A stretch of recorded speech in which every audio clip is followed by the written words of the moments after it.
Oh, hey there. I was just watching all the stuff unfold about Byron Grows on Instagram, and seeing some of the testimonials and some of the some of the things people are talking about, in regards to some pretty bad things. And yeah, just want to share my experience. As a charity, we run a charity here in Tapuki, and under that charity, we have a social enterprise called Tropo, and we've got an tropical urban food forest here in Tapuki.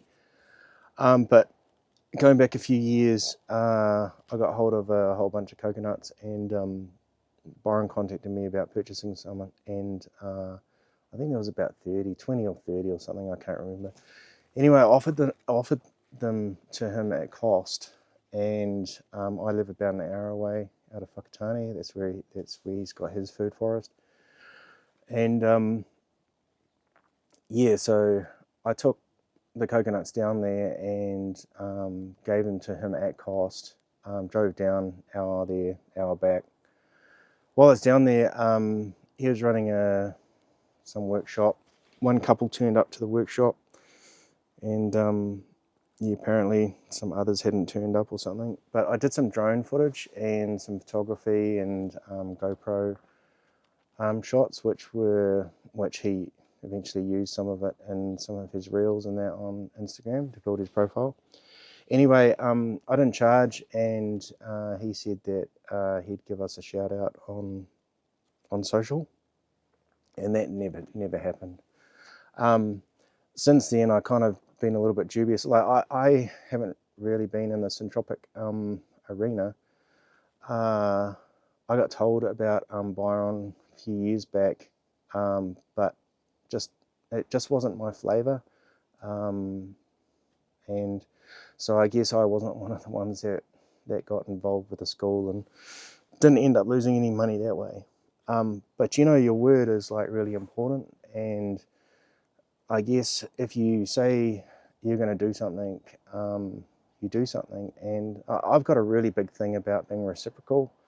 It doesn't always work out, like the tit for tat reciprocal thing. But if you give of your time and your resources and make the time for others, then that there should be some sort of camaraderie and working together, and which is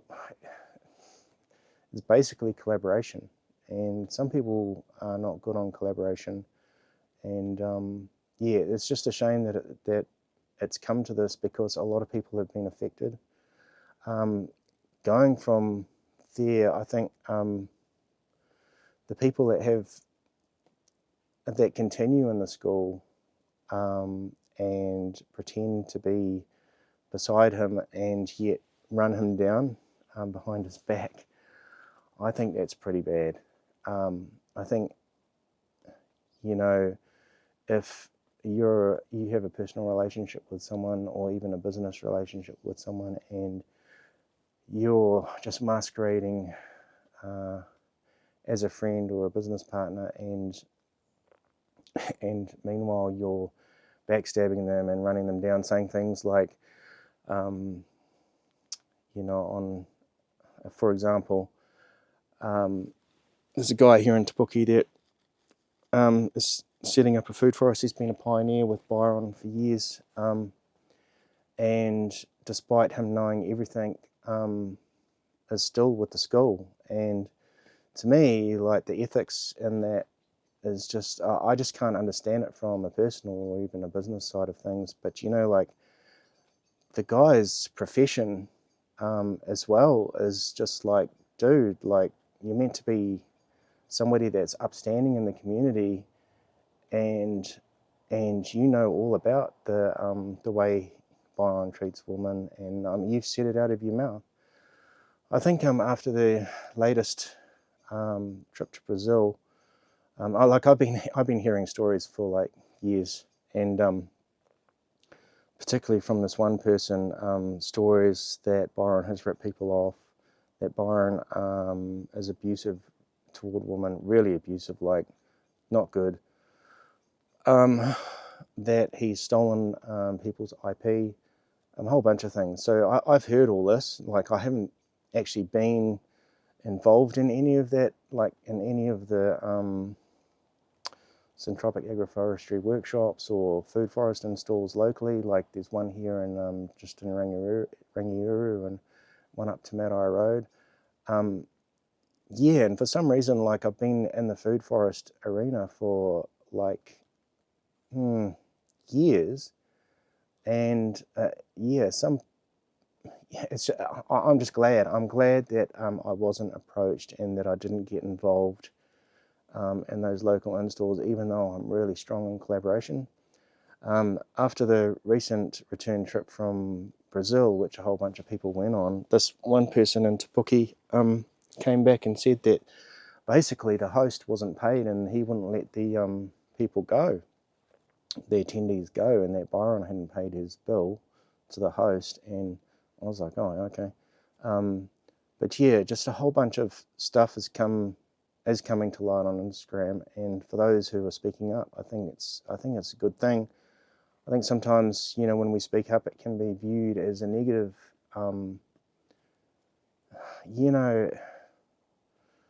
negative thing, and especially in a community that so wants to be working together and collaborating and seeing others thrive and seeing food shortage and food resilience being built in our areas. But yeah, when you have things like this come up, it becomes a little bit of an issue because you've got people that are only in it for the money. Really, at the end of the day, that's what all they're in it for, is the money, and they don't care who they burn or who they tread on, as long as they get paid. And yeah, no, I think it's wrong. I think it's sad for the communities. I think it's sad for the people that have witnessed and been part of such horrible treatment. And even though I'm lucky that I didn't really get that involved, thank goodness, still have that compassion for seeing so much wrong being done. I think the biggest issue for me too is the collaboration side of things. Like as I said, we've been in this Kai resilience movement for years. Like, I installed like a food forest in Samoa in like 2015, 16 or something. So yeah, I've been doing this for like years on a personal level, but as part of a charity, we've been doing Kai resilience for like over 10 years, putting veggie bins in and patakais and all kinds of stuff. And getting back to the collaboration thing, I just don't get why some organisations think that they can establish themselves in the Kai resilience arena. They've got no plant experience. They've got no fruit or veggie producing experience. They've got no food forest experience, no syntropic experience or understanding. And yet they're running ahead with no consultation with existing organisations, no feasibility studies, and I've had no contact with certain groups in Te Puke prior to me actually making contact myself, because I saw that all this stuff was happening and we hadn't been approached, and I just don't get it. I don't get why funding, like why organisations decide not to collaborate, because they're just in it for the money. Really, at the end of the day, they're just in it to get a wage and to pay themselves and get the kudos for apparently doing all these things, but they don't do the mahi. They're not like engaged on like every day. Like every day I'm engaged with people and in the community and doing stuff, collaborating, and yeah, it's not right. If you say you're going to do something, keep your word. And that goes for collaboration. If you're a collaborator, then you collaborate. And getting back to the biome thing, I think some good will come out of it in the end. It's definitely been a learning curve for a lot of people, and yeah, I just ask that those that are watching the people that are passionate and sharing their frustrations and them having been ripped off and their feelings, that you have compassion for them as well, and that you have some empathy shown towards them, and don't just rant at them or, you know, talk shit about them. So anyway, Steve here from Tropo signing off, and yeah, you might hear from me a bit more, you might not. See ya.